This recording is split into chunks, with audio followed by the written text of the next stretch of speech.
Hi guys, going to the theatre is expensive, and with tickets in the West End up to over £200 each, I'm always on the lookout for a bargain. So today I'm going to give you my top 5 tips for cheap theatre tickets. Tip number 1, shop around for a deal.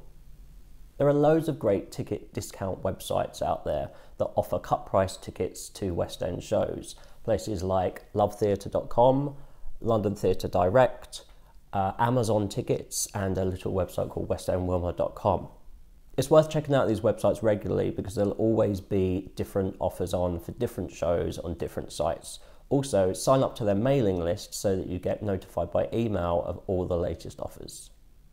Always check the official theatre website, as well as sometimes the tickets can be cheaper directly through the box office. Tip number 2, lotteries and day seats. Day seats will be available for most of the big West End shows directly from the box office at around 10 AM each day. Check out individual theatre websites for information on whether or not day seats are available. If, like me, you'd rather stay in bed and not queue up outside in the cold for hours, then you can try ticket lotteries.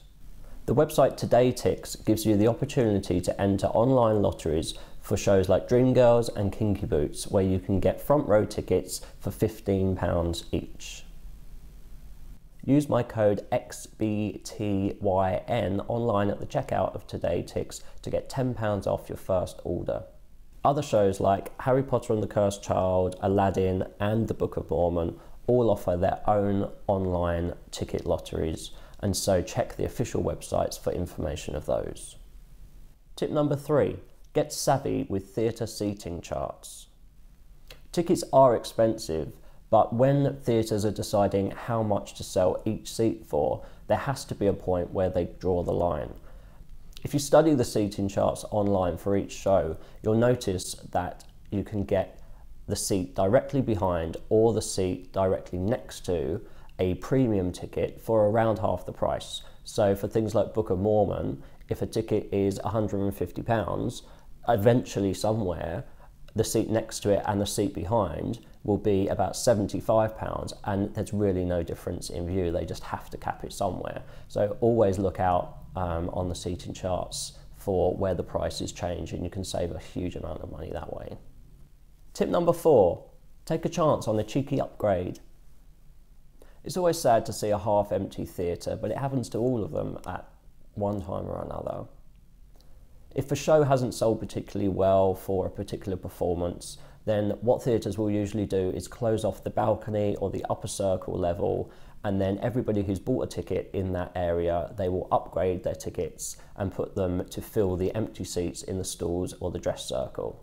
So if you're thinking of going on a potentially quiet night, like a Monday, Tuesday, or a midweek matinee, or if you've heard on the rumour mill that a show isn't selling too well and is playing to half-empty audiences some nights, then buy a ticket up in the gods, in the upper circle or the balcony for 15, 20 quid, and then cross your fingers that when you get there on the day, they'll say, oh, sorry, the upper circle's closed today, but we've upgraded you to wherever, and here are your tickets. Thank you very much, off you go. Of course, this is never guaranteed, and you have to be prepared to sit in the seat that you did pay for. However, if you do get upgraded, you'll be the one looking like the cat that got the cream. And tip number 5, be a theatre ticket website geek. Check the official websites regularly and study the seating charts. I've seen front row tickets for School of Rock and Wicked all go on sale the day before or the day of the show for around £25 each. I don't know why this happens, but sometimes it does, and so it's always worth checking just to see if any mystery discounts have appeared. A few years ago, I was looking on the Book of Mormon website, and I somehow noticed as I hovered over these seats that the £150 premium stall seats were coming up at £15. Someone had obviously programmed it in wrong on the online system, and they'd missed off the 0. So they were actually selling £150 tickets for £15 accidentally. So I bought them, and they guaranteed the seats. You know, they didn't email me and say, oh, we're really sorry, we've messed up here. And I got 2 seats worth £300 for 30 quid. So, you know, it can happen. That was a mistake, but you never know what you're going to find if you study the seating charts. Shows like Les Mis don't discount because they don't need to, and they sell out pretty much every night. However, there are still a couple of ways that you can get a bargain.